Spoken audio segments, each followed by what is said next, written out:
Kita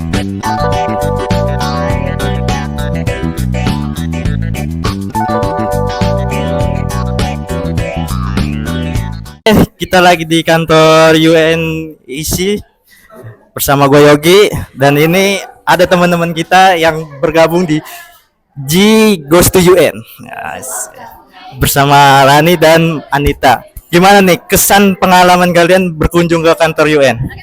Boleh? Kayaknya ini tuh pengalamannya something best experience banget sih for us ya nggak sih? Iya, benar. Karena di sini tuh memberikan kayak new experience kayak yang kita nggak pernah dapat sebelumnya di luar sana kan. Terus juga kayak ngasih kita inspirasi, terus nambah pengalaman, bikin bikin kayak kita ilmu kita tuh semakin bertambah gitu. Terus di sini tuh kita belajar hal-hal baru kayak tadi kan diperkenalkan apa sih SDGs itu seperti itu. Terus bagaimana sih cara menangani kasus-kasus yang bahkan tuh tahu gimana cara menanganinya, terus di sini jadi kita tahu bagaimana cara menangani kasus-kasus tersebut. Kalau Kak Anita sendiri gimana nih Kak? Gimana? Kalau menurut aku nggak cuma ilmu yang kita dapetin, tapi juga relasi. Terus aku tuh jadi kayak tahu lebih dalam soal SDGs sih Kak. Jadi ternyata SDGs itu nggak cuma soal pendidikan, nggak cuma soal lingkungan, masih mencakup banyak hal ya. Contohnya ekonomi ya Kak ya. Betul. Dan yang paling aku sangat-sangat sukai adalah di sini kita nggak cuma mendapatkan ilmu, tapi kita bisa menyuarakan pendapat kita. Jadinya ya kita saling berbicara dalam dua arah ya Kak ya. Jadi seru banget sih di sini. Seru banget Iya, seru banget. BTW, asik. Kalian udah pernah ikut program G sebelumnya atau gimana? This is my second time sih Kak. Dan G itu membawa kesan bermakna banget buat aku. Karena apa? Karena ini tuh programnya tuh selain fun, bisa menambah relasi, nambah wawasan. Aku juga kayak jadi semakin kayak, oh banyak hal-hal positif yang bisa aku dapetin dari G ini sendiri. Rekan Nita? Ini pertama kali aku ikut dan aku nggak kapok. Malah aku pengen kayaknya ini bukan yang terakhir kalinya buat aku. Pasti bakal ada lebih banyak lagi kegiatan yang bakal aku ikutin bareng kalian semua. Berarti kalau G bikin event lagi pasti ikut dong? Pasti dong, nggak bakal lewatin, nggak bakal, pasti ikut banget sih. Mereka aja nggak bosen, nggak kapok. Gimana dengan kalian? Tunggu program G selanjutnya. Bye-bye. Selamat sore menjelang malam guys. Kita lagi ngeres, asik ngeres. Habis dari mana kita? Kunjung ke kantor PBB UN. UN in Indonesia, UN Center in Indonesia. Kantor. Tadi ngapain aja di situ? Ya, Belajar dong, banyak diskusi. Terus dunia dah. Dan Indonesia juga dunia bagian dari dunia kan. Ngeri kali. Jadi kita musik PBB nih. Jadi collab lah PBB. Musik spesial hari ini spesial recap setelah kita hari ini ke kantor PBB. Tidak hanya kita bertiga, pastinya nggak mungkin kita doang, bersama teman-teman generasi muda Indonesia Emas yang lain. Seru-seruan bareng. Apa aja sih yang kita dapat? Banyak lah. Pertama kita dapat semacam ilmu lah ya tentang program-program PBB. Terutama tadi itu yang gua suka tuh SDG, Sustainable Development Goals. Berarti perkembangan dunia dan perkembangan ya kehidupan lah, itu semua aspek merangkum di situ sih.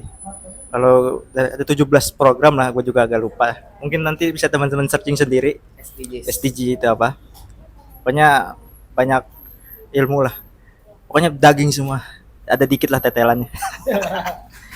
Kalau lu apa sih, lu dapat apa hari ini? Ya, selain kontak. Sebenarnya kontak kan karena gue jatuhnya kan ini apa namanya? Kontak person. Jadi banyak yang ngubungin gue di grup segala macam, wajar lah. Jadi gini, kan gini, G ini kan organisasi yang bergerak menuju Indonesia Emas 2045 gitu kan. Betul. Nah, hal itu kan masuk dalam pembangunan jangka menengah dan jangka panjang nasional. Nah, makanya kenapa SDGs ini sejalan sebenarnya sama tujuan dari G sendiri yang ingin membangun Indonesia itu secara berkelanjutan. Baik itu dari sosial, ekonomi, dan lain sebagainya lah. Lingkungan termasuk kayak gitu sih. Apa Yok? Ya udah disampaikan oleh ketua pelaksana hari inilah. Ya, pokoknya Gua hujan ini.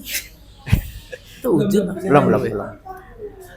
Ya, gue jujur sangat seneng pertama ini kesempatan yang langka. Ya, Ya kan, jarang apa namanya, bisa dibilang mungkin dari sekian banyak komunitas kesempatan untuk bisa sharing, untuk bisa ngobrol di UN, kantor UN bersama teman-teman dari UN itu sangat langka gitu, nggak semua bisa. Dan yang gue senang lagi animonya, betul. seru-seru. Wih. Dan di sini kayaknya gue nemuin banyak calon-calon generasi muda Indonesia Emas selanjutnya nih. Semakin yakin kayaknya bisa terwujud. Semakin yakin bisa terwujud gitu. Jadi Indonesia emas atau Indonesia cemas? Iya, selagi kita percaya dengan apa yang kita lakukan, kita nggak perlu cemas. Kemarin sih gue masih cemas, cuman melihat tadi animo teman-teman jadi agak kemungkinan bisa jadi emas. Cemasnya sudah mulai agak berkurang. Iya, gua seneng banget sih semangat karena vibes-nya yang ternyata mereka sangat excited tuh jadi nular juga ke kita semua. Gue berharap sih kegiatan yang ini tuh nggak sekali lah ya. Mungkin lembaga-lembaga internasional atau lembaga-lembaga nasional lain yang bisa sharing juga, itu juga pengen gitu kan. Betul. Untuk bisa datengin kayak gitu. Dan kita juga nanti akan lihat komentar-komentarnya mereka ya kan. Seperti apa. Dan apa lagi ya? Yang berkesan bagi gua hari ini adalah satu report tentang bagaimana dunia menilai Indonesia. Oke. Ya. Ya kan? Betul. Bener kan?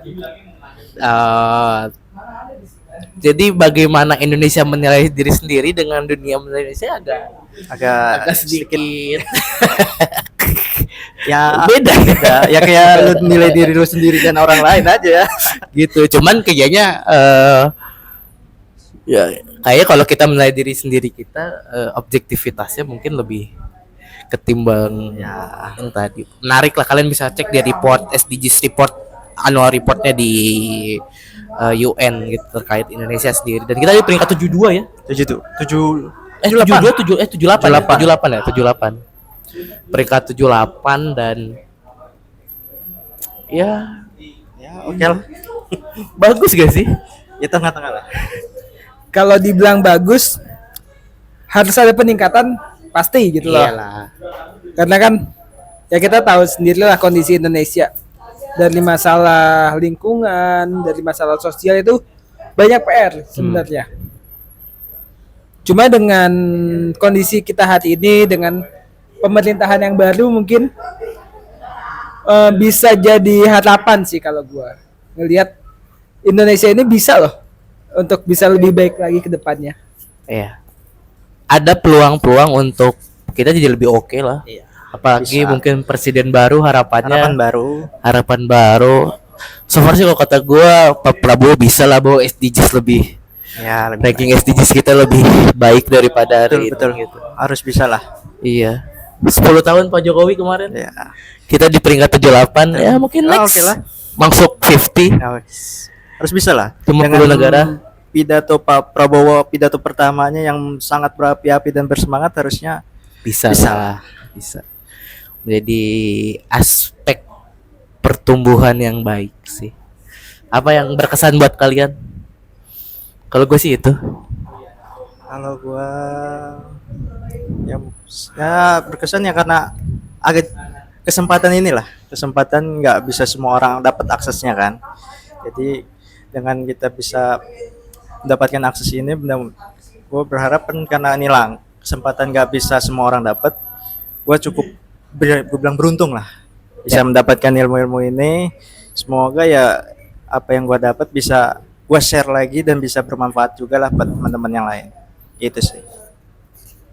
Kalau gue sih nggak mau ngebahas masalah kesan ya, tapi yang gue pengen bahas adalah dari kegiatan ini gue punya gambaran hal-hal baru yang mungkin bisa dilakukan.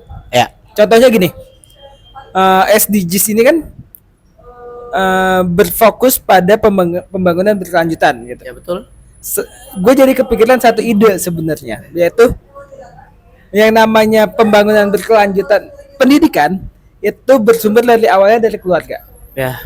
Nah, SDGs ini bisa terwujud salah satunya adalah dengan penanaman parenting yang baik, Yap. agar ketika kita melahirkan generasi baru itu adalah generasi yang berkualitas.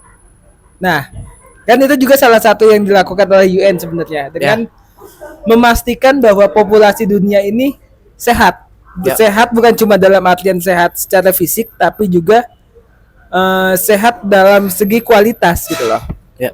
Nah, salah satunya dengan keluarga yang dari kecilnya anaknya itu udah dipahamin terkait pelestarian lingkungan, terkait bagaimana pendidikan yang harus dibangun, sosialnya dibangun. Nah, hal-hal kayak gitu tuh yang gue jadi apa ya? Gue jadi kepikiran kayak bisa loh SDGs ini dibangun dari bukan cuma untuk orang-orang yang sudah dewasa, tapi juga bahkan dari sebelum generasi baru lahir. Ya. Ya, pendidikan sejak dini lah. Bahkan kalau perlu sebelum nikah mungkin ya, sekolah pranikah ya, ada program SDG-nya, kurikulumnya ya. Jadi ketika mereka menikah dan persiapan untuk menjadi berkeluarga dan punya anak udah siap. Itu pentingnya sih menurut gua, orang yang belum menikah tuh harus punya wawasan yang cukup. Ya. Betul. Gitu. Supaya berdampak kepada generasi selanjutnya. Gitu. Kalau kalian mau dapat kesempatan yang sama teman-teman yang ikut hari ini kita ke UN, boleh tulis di kolom komentar kira-kira kalian mau kunjungan kemana, kalian mau sharing sama siapa tahu kita nih bisa bikin event, bisa bikin eventnya, bisa menjembatani kalian semua untuk ngobrol, punya kegelisahan apa silahkan diomongin di kolom komentar. Contohnya tadi gini, ada satu peserta sebenarnya Nah, yang nyampein ke gua, mereka itu pengen datang ke DPR. wow. Jadi ada kegelisahan yang mungkin gini. Gue itu diajarkan di kampus bahwa demo itu sebenarnya adalah jalan terakhir. Lu jangan tiba-tiba demo. Kalau kata senior gue, lu kalau tiba-tiba demo lu salah. Iyalah. Nah, yang benar adalah audiensi dulu, komunikasi dulu. Kalau misalkan dari hasil audiensi itu tidak ketemu hasil, baru demo. Betul.